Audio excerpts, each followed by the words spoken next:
오늘 저희들이 함께 읽었던 말씀을 가지고 너의 간구함이 들린지라는 제목으로 함께 하나님 말씀을 살펴보도록 하겠습니다. 우리는 보통 기도할 때 응답을 기대하며 기도합니다. 그래서 아플 때는 병이 낫기를 기대하며 기도하고, 어려움이 있을 때는 그 문제가 해결되기를 기대하며 기도합니다. 맞죠? 그래서 우리는 기도한 대로 이루어지면 하나님께서 응답해 주셨다, 기도 응답 받았다, 이렇게 말합니다. 자, 그런데 우리가 신앙생활 하다 보면, 그리고 기도하다 보면 하나님께서 응답하실 때 우리가 기대하는 방식으로 응답하는 것이 아니라 다르게 응답하실 때가 많다는 것을 우리는 경험하게 됩니다. 우리는 보통 즉각적인 응답을 기대요. 기도해서 예수님 이름으로 기도합니다, 아멘 하면 바로 응답되기를 원하지만, 때로는 하나님께서 기다림이라는 방식으로 응답하시기도 합니다. 또 때로는 우리가 생각하지 못한 더 큰 계획으로 응답하실 때도 있습니다. 오늘 본문을 봐도 그런 것 같아요.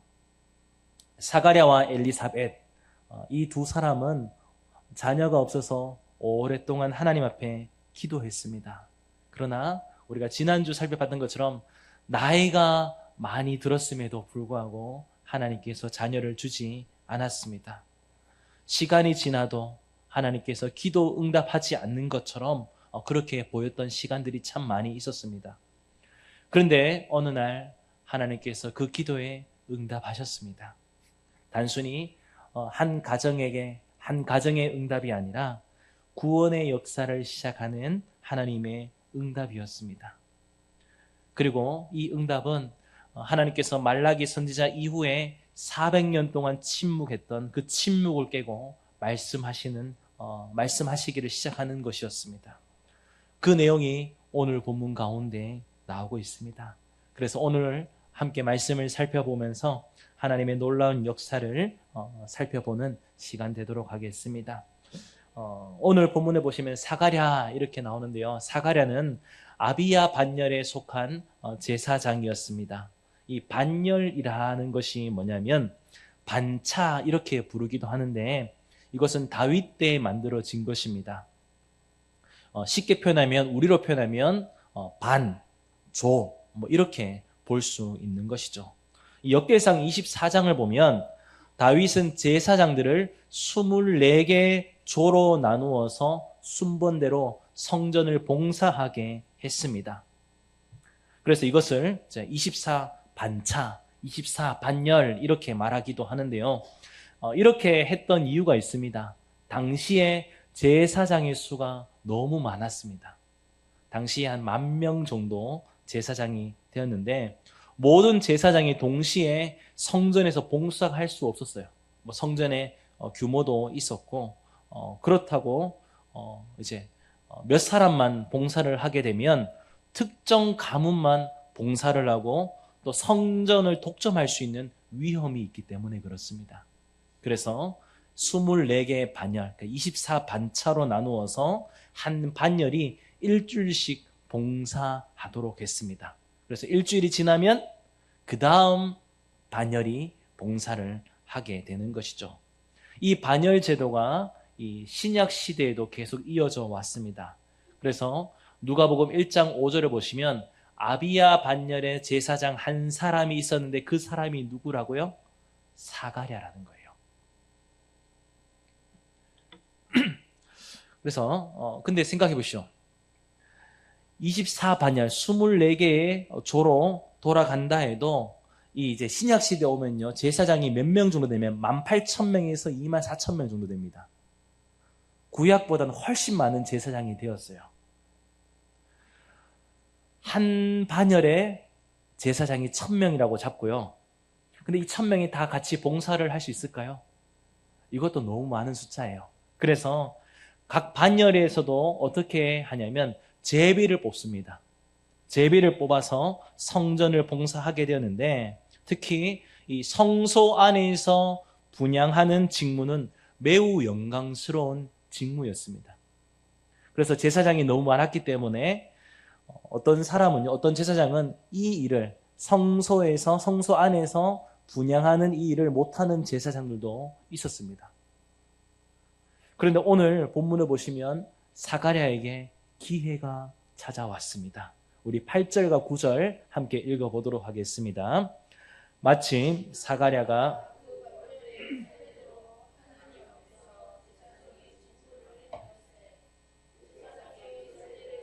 제비를 뽑아 주의 성전에 들어가 부가하고. 자, 사가랴는 평생 제사장으로 살면서 매년 2차례 예루살렘에 올라가 봉사를 했습니다. 하지만 수년 동안 또는 수십 년 동안 한 번도 분향 제비를 뽑지 못했을 거예요. 왜냐하면 이 분향단의 제비를 뽑으면은 그 다음에는 못하던 그런 규칙이 있었습니다. 그러면 지난주 봤던 것처럼 사가랴 나이가 많아요.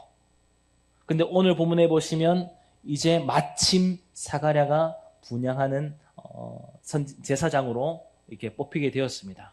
그러면 그 기간 동안은 한 번도 안 뽑혔다는 거예요. 제사장이지만 하나님의 분향단을 성소 안에서 분향하는 일이 한 번도 없었다는 거죠. 노년에 이르러서야 하나님의 섭리로 생애 처음이자 마지막 기회를 잡게 되었습니다. 그 기분이 어떨까요? 정말 감격이겠죠. 평생 처음 있는 하나님을 분향하는 제사장으로서 정말 그 기쁨의 직무를 감당하게 되었습니다. 자, 그런데요, 이 제사장이 성소 안에서 이렇게 대표로 향을 피우면 백성들은 무엇을 할까요? 백성들은 밖에서 간구의 기도를 드렸습니다. 우리 10절 말씀 한번 볼까요? 같이 10절 말씀을 읽어보도록 하겠습니다. 모든 백성은 그 분향하는 시간에 밖에서 기도하더니. 자, 사가랴가 성소 안에서 향을 피워 제사를 하는 동안 백성들은 밖에서 무엇을 했죠? 기도했습니다. 자, 이거 잘 보셔야 돼요. 사가랴만 예배한 거 아니에요. 성소 안에서 사가랴는 분향을 하고 성소 밖에서는 모든 백성이 기도하고 있었습니다. 그리고 하나님은 그 기도를 듣고 계시는 거예요. 사랑하는 성도 여러분, 예배는 몇 사람만 드리는 게 아닙니다. 모든 성도가 하나님께 나아가는 거예요. 하나님께서 우리에게 주신 자리가 있습니다. 하나님께서 우리에게 주신 직무가 있습니다. 그 자리에서 하나님을 예배하는 거예요. 목사만 예배를 준비할까요? 아니에요. 목사만 예배할까요? 그렇지 않습니다. 우리 모두가 하나님을 예배하는 거예요. 그래서 예배는 구경하는 시간이 아닙니다. 오늘 찬양 어떻나 보자. 오늘 설교 어떻나 보자. 절대 그러시면 안 됩니다. 우리는 하나님 앞에 예배자로 나아가는 겁니다. 구경꾼, 관람자, 평가자가 아닙니다. 모두가 하나님 앞에 서서 하나님을 예배하며 또 하나님께 나아가는 것이죠. 그래서 우리가 예배를 할 때는 하나님 앞에 모두가 마음을 다해서 예배를 해야 될 줄 믿습니다. 이 사가랴가 이렇게 성소에서 직무를 행할 때 주의 천사가 그에게 나타나 향단 우편에 섰습니다. 사가랴는 두려울 수밖에 없었습니다. 왜냐하면 지금까지 사가랴가 가지고 있는 어떤 신앙, 그리고 사가랴가 가지고 있는 어떤 의로움 가지고서는 그 의로는 하나님의 사자가 나타나는 순간 이 몰려오는 어떤 공포를 막아낼 수 없기 때문에 그렇습니다. 우리가 아무리 하나님 앞에 열심히 산다, 잘 산다고 해도 하나님께서 우리에게 그 영광이 임할 때 우리는 그 두려움에 설 수밖에 없습니다. 사가랴가 이렇게 놀라 두려워하고 있을 때 주의 천사가 이렇게 말했습니다. 우리 13절 함께 읽어보도록 하겠습니다. 천사가 그에게 이르되 사가랴여 무서 너의 간구함이 들린지라 내 엘리사벳이 내 아들을 낳아 주리니 그 이름을 요한이라 하라. 하나님께서 천사를 통해서 주의 천사가 말하기를 너의 간구함이 들렸다 이렇게 말하고 있습니다. 평생 자녀를 놓고 기도했는데 하나님께서 내 기도는 듣지 않으신다 이렇게 생각했었는데 하나님이 어떻게 하셨다고요? 듣고 계셨다는 거예요. 그 기도를 하나님께서 기억하고 계셨습니다. 사가랴의 가장 큰 기도 제목이 무엇이었습니까? 자녀가 없는 문제였습니다. 그런데 하나님께서 주의 천사를 통해서 말씀하시기를 너의 간구함이 내게 들렸다는 거예요. 그래서 이제는 어떻게 하냐면 내 아내 엘리사벳이 너에게 아들을 낳아 줄 거다. 그리고 그 아들의 이름을 무엇이라고 하냐면 요한이라 하라 이렇게 약속을 주셨습니다. 요한 이 이름의 뜻은 뭐냐면 하나님의 은혜라는 뜻을 가지고 있습니다. 요한이라는 뜻은 하나님의 은혜라는 뜻인데요. 그럼 이런 의미가 되겠죠. 자녀가 없는 문제 그리고 이 자녀가 없음으로 인해서 많은 사람들이 얼마나 손가락질을 받았을까요? 그 아픔들을 무엇으로 해결한다고요? 하나님의 은혜로 해결한다는 의미입니다. 혹시 우리 성도님 가운데 하나님은 내 기도 안 들어주셔, 하나님은 내 기도 안 듣고 계신 것 같아, 이렇게 낙심하고 계신 성도님 있으십니까? 오늘 이 말씀을 보십시오. 하나님은 우리의 간구를 다 듣고 기억하고 계십니다. 그래서 누가복음을 보면요, 예수님께서 하신 말씀이 있어요. 항상 기도하고 낙심하지 말 것을 비유로 말씀하신 적이 있습니다. 우리가 기도하되 낙심하고 낭망하지 말고 기도하셔야 됩니다. 왜냐하면 하나님은 그 모든 기도를 다 듣고 계십니다. 우리가 하나님 앞에 기도할 때 우리가 하나님 앞에 부르짖는 기도, 때로는 말할 수 없어 속으로 탄식하는 기도도 하나님 다 듣고 계시고 그 기도는 하나님 앞에서 사라지지 않습니다. 하나님이 그 기도를 들으시고 가장 정확한 때에 가장 좋은 방법으로 하나님께서 응답하십니다. 자, 계속 본문을 보시면요. 주의 천사가 이어서 이제 말하기를 태어날 이 아들 요한의 사명에 대해서 설명을 해줍니다. 우리 길지만 14절로 17절까지 함께 읽겠습니다. 같이 읽겠습니다. 너도 기뻐하고 즐거워할 것이요 많은 사람도 그의 태어남을 기뻐하리니 이는 그가 주 앞에 큰 자가 되며 포도주나 독 마시지 아니하며 모태로부터 성령의 충만함을 받아 이스라엘 자손을 주 곧 그들의 하나님께로 많이 돌아오게 하겠음이라. 그가 또 엘리야의 심령과 능력으로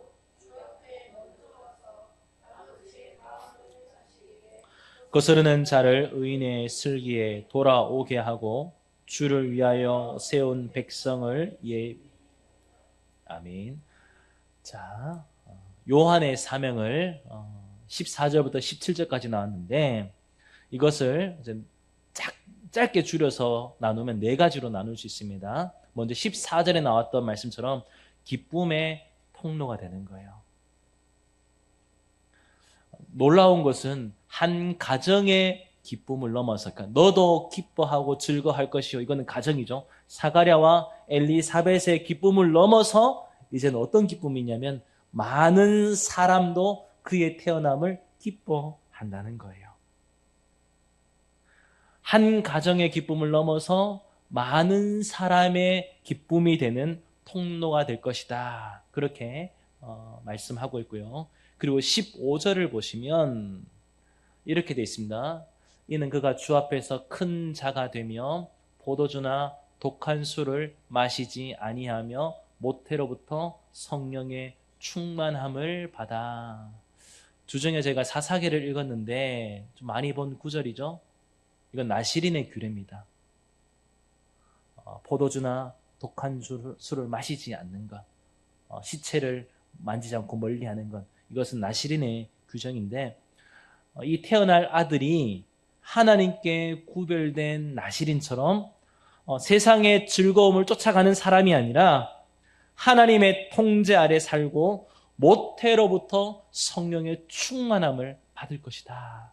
그렇게 말합니다. 저는 이 요한의 사명 중에 이 두 가지 첫 번째와 두 번째 나오는 이 사명을 보면서 그런 기도 제목이 생겼습니다. 우리 성령님 가정의 자녀를 위해서 기도를 많이 하시잖아요.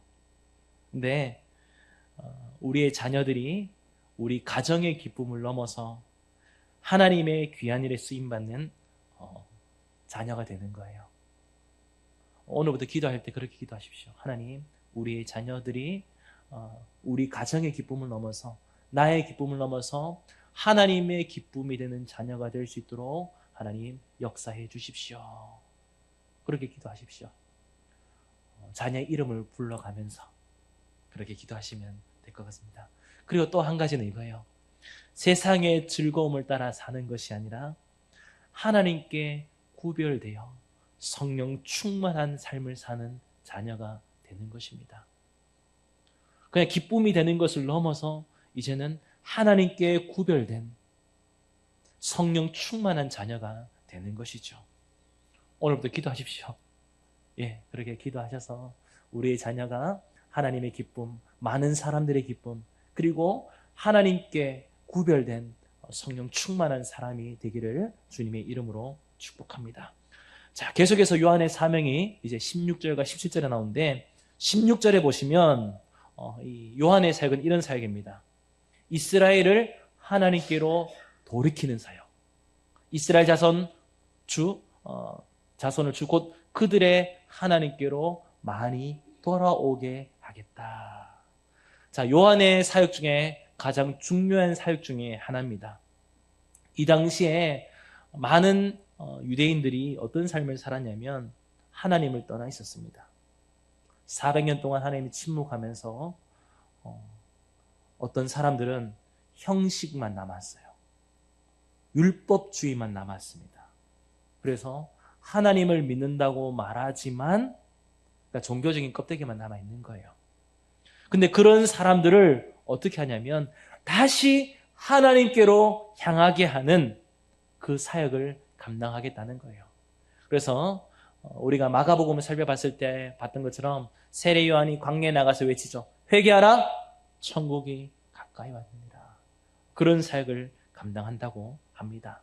자, 그리고 이제 17절에 보시면 또 다른 사역이 나오는데 그것은 뭐냐면 주의 길을 예비하는 사역입니다. 특히 무엇을 보셔야 되냐면요. 아버지의 마음을 자식에게. 저는 이 표현이 너무 좋았어요. 아버지의 마음을 자식에게. 그리고 거스르는 자를 의인의 슬기에 돌아오게 하는 사역을 감당함으로써 이제는 메시아, 곧 오실 메시아, 곧 주 예수 그리스도를 맞이할 수 있도록 사람들의 마음밭을 갈아놓는 사역을 감당하는 거예요. 설교를 준비하면서 이제 어떤 책을 보니까 이렇게 표현했더라고요. 심장이식 사역. 정말 굳은 마음, 우리 안에 에스겔에 보면 굳은 마음, 돌같이 굳은 마음을 제거해서 부드러운 마음을 준다고 했는데 정말 하나님을 떠나버리고 율법과 형식에 얽매여 있는 그 마음을 돌이켜서 부드러운 마음으로 아버지의 마음을 자식에게 주는 그런 마음을 하는 사역을 할 것이다. 주의 길을 예비하는 사역을 할 것이다. 그런 표현을 받습니다. 저는 이 요한의 사명을 보면서 우리 교회가 감당해야 될 사명을 한번 생각해 봤습니다. 우리 교회가 어떤 사명을 감당해야 될까요? 많은 사람들은 세상의 성공이나 어떤 세상의 가치관을 향해서 달려가고 있습니다. 그런 사람들을, 그런 발걸음을 멈추고 하나님께로 방향을 틀게 하는 교회가 되는 것입니다.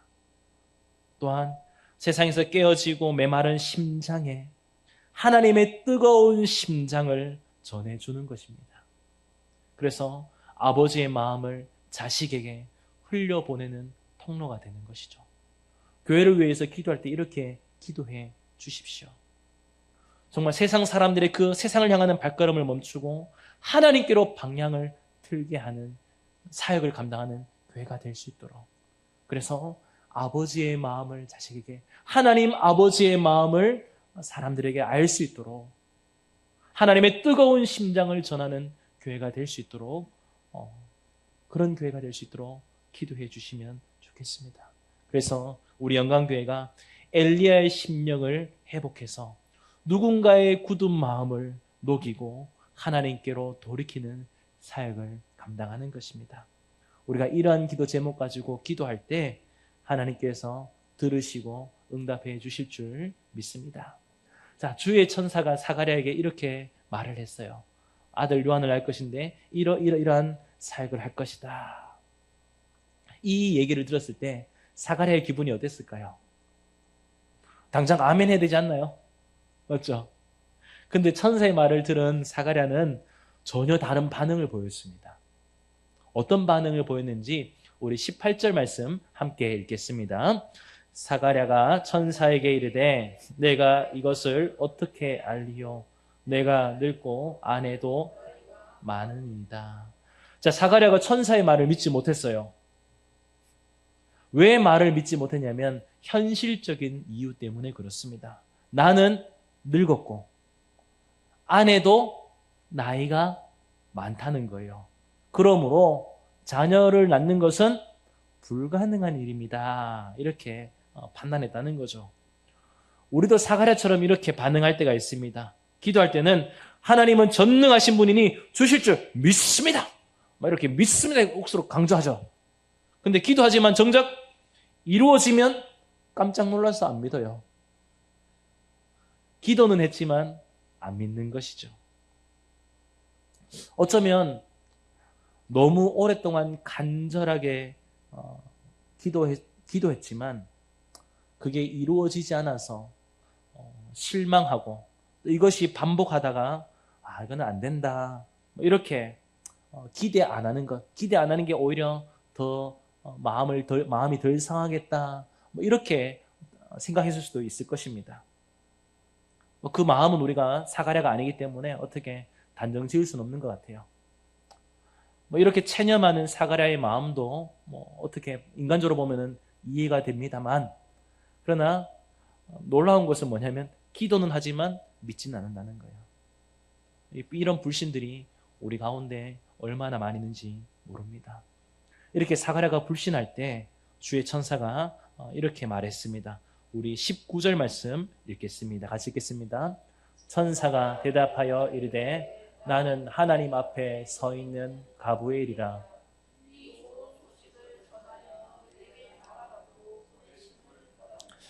자, 주의 천사가 이렇게 말합니다. 나는 하나님 앞에 서 있는 가브리엘이다.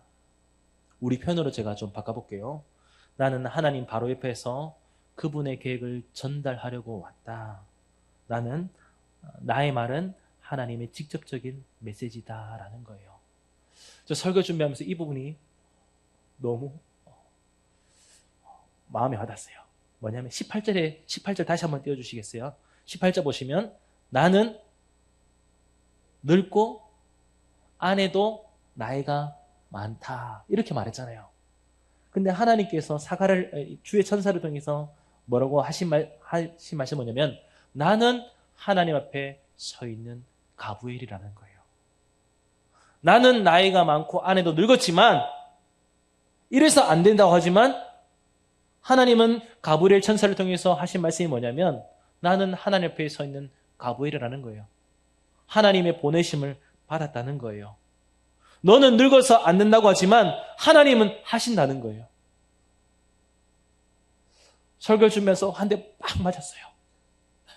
하나님, 기도는 하지만 안 될 것 같아요. 하나님, 기도는 하지만 현실을 봐서는 아닐 것 같아요. 이렇게 체념하며 기도할 때가 얼마나 많이 있습니까? 나는 나이가 많고 늙어서 안 된다고 하는데 하나님께서 가브리엘 천사를 통해서 하신 말씀이 뭐냐면 너는 안 돼. 맞아. 모든 현실과 상황은 안 되지만 나는 할 수 있다는 거예요. 너는 안 되지만 하나님은 하신다는 겁니다. 반응이 없네요. 너는 안 되지만 나는 할 수 있다. 너는 안 되지만 하나님은 하신다는 겁니다. 19절의 말씀이 이 의미예요. 나는 하나님 앞에 서 있는 가브엘이다. 이어서 20절을 읽어볼까요? 같이 읽겠습니다. 보라, 이 일이 되는 날까지 내가 말 못하는 자가 되어 능히 말을 못하리니.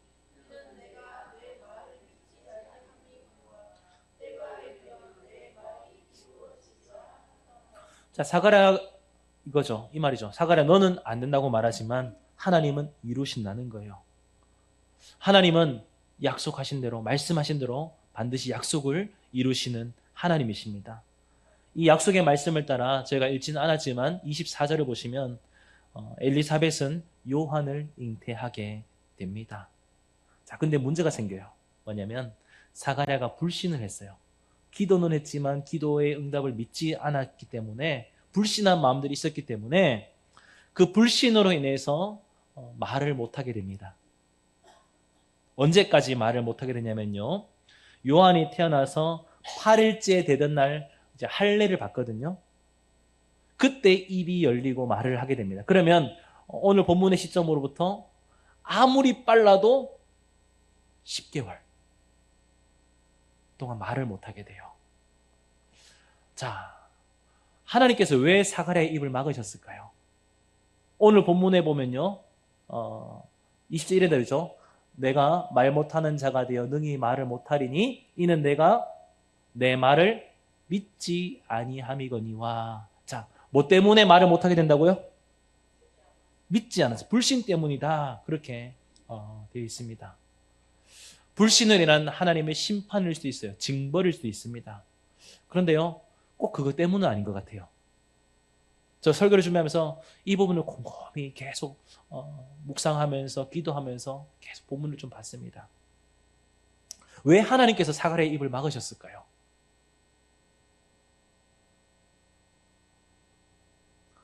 뭐 1차적으로 불신이 맞아요. 근데 또 다른 한편은 이런 거예요.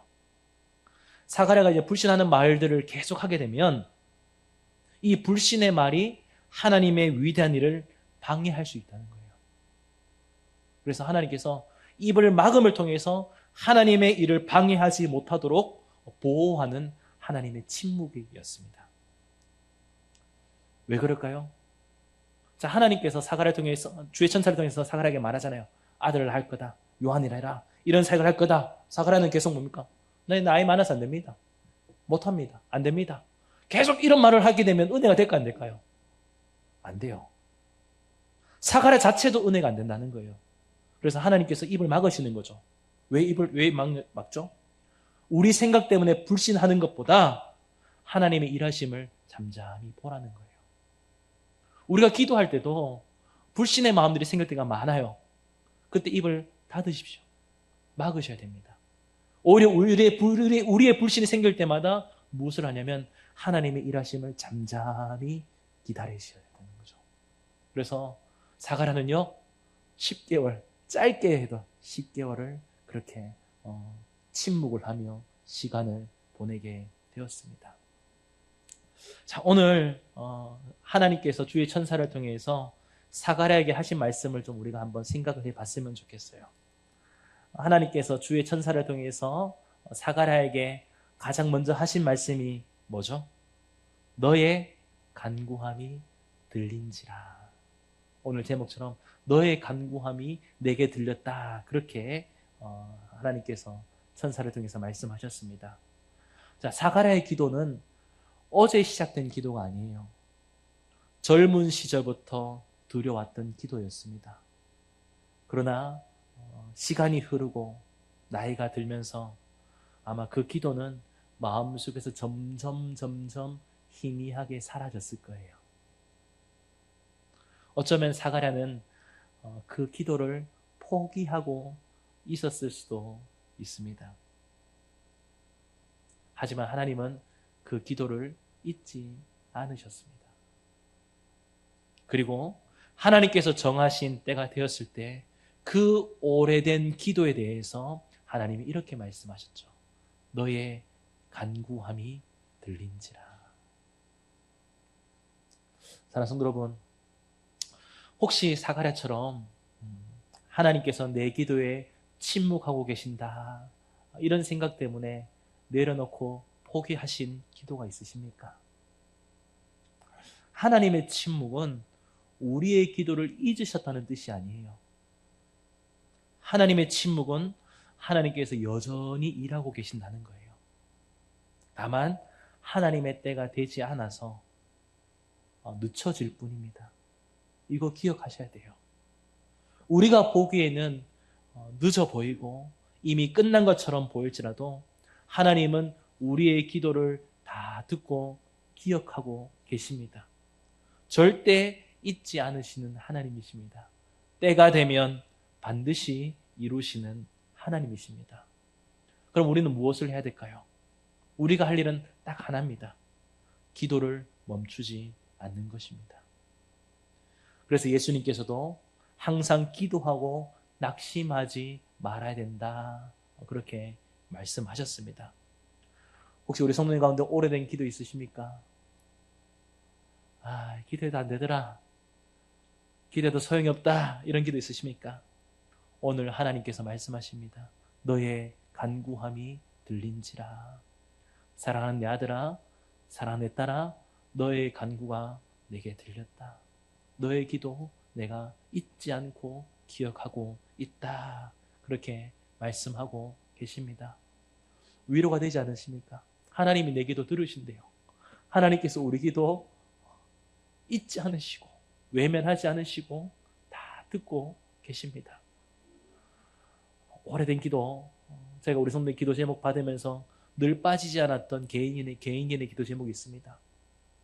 목사로서 빨리 하나님이 좀 응답해 주셨으면 하는 제목들이 있어요. 근데 오늘 말씀 붙잡고 기도하십시오. 너의 간구함이 들린지라. 특별히 가족의 골 놓고 기도하는 성도들 기억하십시오. 오늘 요한에 주셨던 사명, 너의 기쁨이 되고 하나님의 기쁨이 될 것이다. 성령 충만하게 될 것이다. 이 말씀 붙잡고 기도하기를 끝까지 하는 믿음의 사람으로 살아가는 저와 우리 모든 성도님 되시기를 주님의 이름으로 축복합니다.